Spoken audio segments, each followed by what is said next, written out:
В Карагандинской областной детской библиотеке имени Абая состоялась церемония награждения победителей областного конкурса видеорепортажей, посвященного 90-летию Караганды.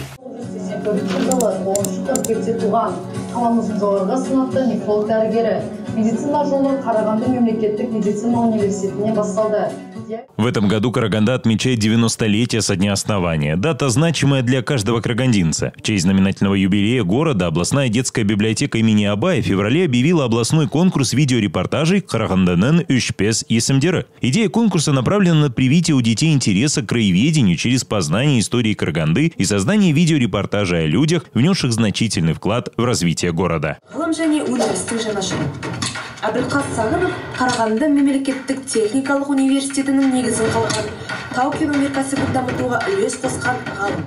В конкурсе приняли участие дети в возрасте от 14 до 15 лет городов Караганда, Сарань, Абай, Шахтинск, Приозерск, Темиртау, Бухаржирауского, Каркаралинского и Осакаровского районов. Видеорепортажи оценивались компетентным жюри, в состав которого вошли мобилограф, специалист интернет-редакции газеты «Орталық Казахстан» Балпанова, главный хранитель Карагандинского областного историко-краеведческого музея Секимбай, телеоператор 5-го канала Есмахаев, руководитель отдела комплектования Национального архивного фонда и научно-технической обработки документов Государственного архива Карагандинской области Жумабекова Каламкас Тимиргалиевна.